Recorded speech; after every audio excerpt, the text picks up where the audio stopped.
Coming Like, how up can on you get in a Sophisticated relationship Mom. or a healthy relationship if you're always jealous? If you always want to go out and get drunk and make poor decisions? How can your future man ever trust you if he doesn't trust what you're doing when you're away from him? Or if you're always, every time he do something that you don't like, you always mad and you always angry and you always want to fight? All of these things are things that we need to control, because God is not going to match you up with a good man and you sitting up there tripping. Don't nobody want to deal with that. Dedication, preservation, take a look inside your salvation.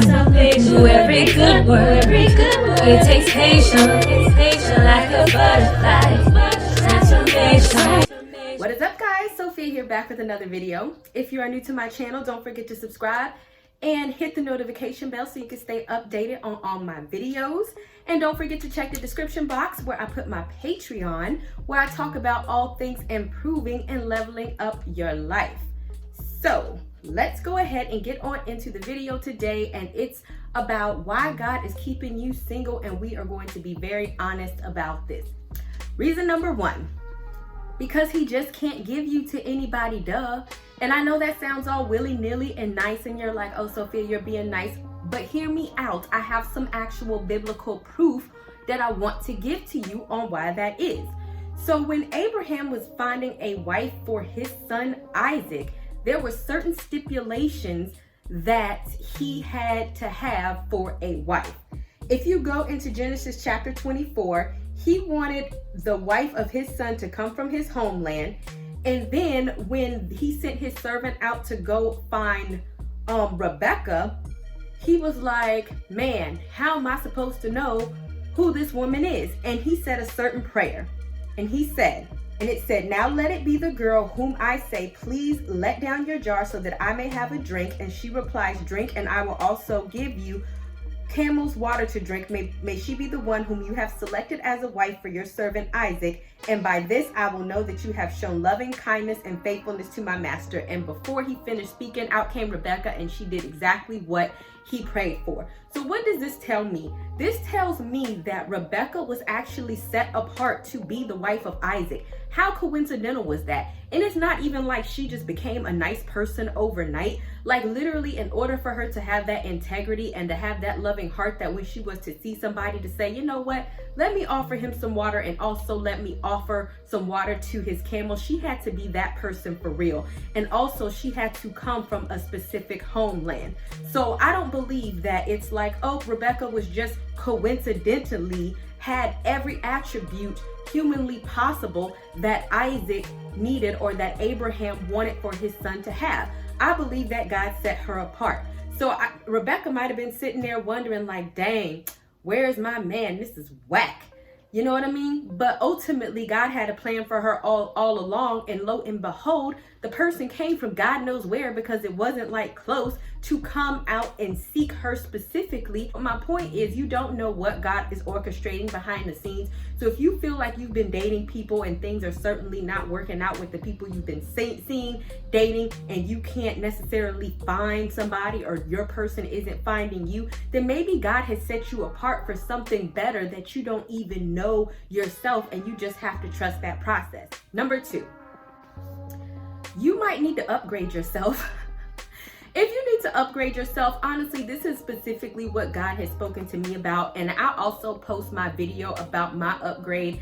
I have a whole video on how I was looking busted before, and God was like, girl, what is really going on with you? And that's not even just an outer or a physical upgrade. It's upgrade in all areas of your life, because God ultimately sees your potential, and he knows what your potential is. And he knows that perhaps right now, if you're not living up to your full potential, there's a large possibility that you may be dating down. I hate to say that, maybe that's not the correct word, but you're not dating the maximum to your potential. Like, I know this is gonna sound like really mean of me, but honestly, out of all the exes that I have, I don't regret not marrying or being with any one of them.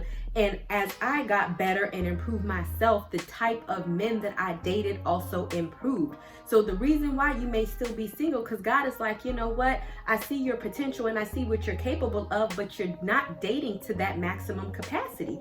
Because ultimately, let me tell you a story. There was this guy that I was dating for 2 years, and God sent me a dream. I still remember this, and he was like, you need to cut this off, because I had a dream that I married him, and I was just absolutely miserable because I had, you know, dreams to be an entrepreneur. I wanted to do this, that, and the third, and he just wanted to sit there and do nothing. And we weren't like-minded. We weren't equally yoked. And this was like a dream. And I remember God gave me a dream of what our marriage would be like. And I just remember being so unhappy. And so, but at that time, I didn't realize my entrepreneurial dreams or the things that God led me to do now, right? And so if I would have settled in that situation, I probably would have settled down with somebody who I was not going to be happy with. And ultimately, it would have stifled my purpose. And one area that we can see that is if you go into the book of Esther. So Esther came into the castle along with all the other women, single women, and she had to go through beauty treatments for an entire year, as well as preparations so that she can know what a proper queen is supposed to act like, right?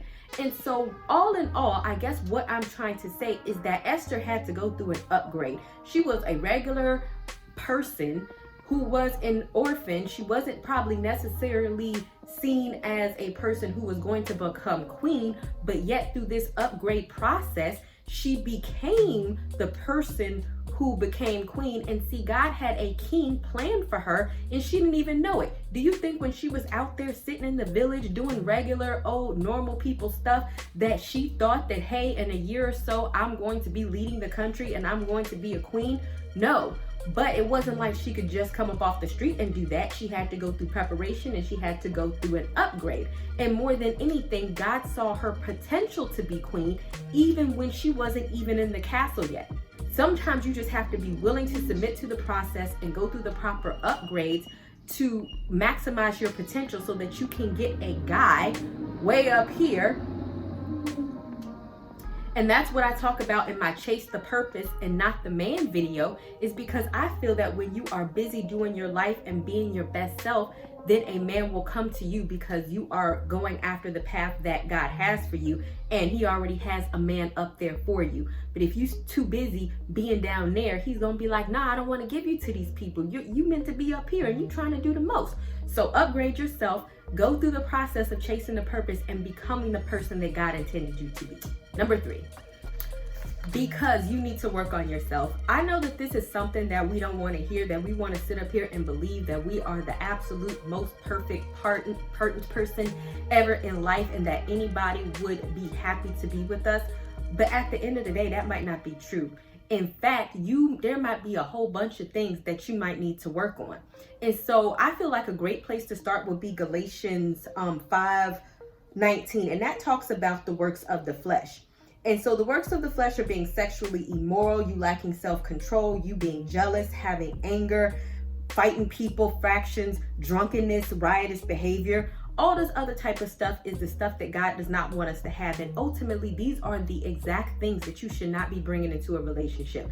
I have a video on how you should act as a Christian woman that I'll also link down in the description box. But can you imagine all the stuff that I read? Like, how can you get in a relationship or a healthy relationship if you're always jealous? If you always want to go out and get drunk and make poor decisions? How can your future man ever trust you if he doesn't trust what you're doing when you're away from him? Or if you're always, every time he do something that you don't like, you always mad and you always angry and you always want to fight. All of these things are things that we need to control, because God is not going to match you up with a good man and you sitting up there tripping. Don't nobody want to deal with that. So you have to have an honest self-reflection, and believe it or not, that is a period that I had to go through. I used to have a very reckless tongue, believe it or not, and I feel like y'all will probably believe it. Y'all probably so believe that I used to be reckless. I used to have a very reckless tongue. I used to be very, like, if it doesn't go my way, it's the highway. Or if you was to say anything to me, and even with boyfriends, my words would hurt like a knife. Like, if you want to hurt me, I'm gonna hurt you and you're gonna get your feelings hurt. And trust and believe, my words is gonna hurt 20 times worse than your words. But all of these things are things that God pointed out to me. How can I possibly get into a healthy relationship? And that's not to say I was the source of all of my problems in my relationship. That wasn't true. But I was matching with people that I was not meant to be with. They had similar problems. So this is two dysfunctional people who have issues controlling themselves.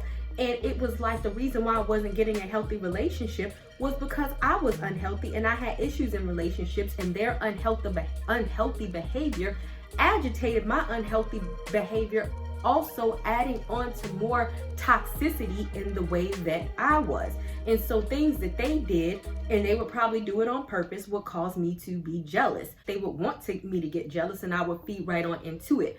But guess what? When I learned to heal myself right, I learned A, not to be jealous, B, my self-worth and to walk away, C, I learned what healthy relationships are, and D, now I can communicate in a healthy relationship where I don't have to go through all of these problems because I learned to be self-sufficient and good on my own. So this is hard work that you have to do, and don't necessarily think that, oh, I'm perfect and yeah, I might have some flaws. Okay, but what are those flaws and how can you fix them? Because if you're unable to control yourself and you just want to sleep with everybody and you're full of lust, what's going to keep you from cheating on your man or your future husband if you have a lust issue or you don't have any self-control that when you see a six-pack, you need to go jump into bed with him or have a one-night stand? All of these things are things that you have to do and self-reflect on yourself on, hey, you know what is wrong with me and what is ultimately keeping me from having the relationship that I feel I deserve? And that is a honest self-reflective thing that you got to do. Word. All right. So also, I'm going to link down my book for single women in the description box, because if you want to improve, then it has all of this stuff in there and a whole bunch of more, because you can't control other people, but you can certainly control yourself, and you can become the woman that God wants you to be, ultimately leveling up yourself.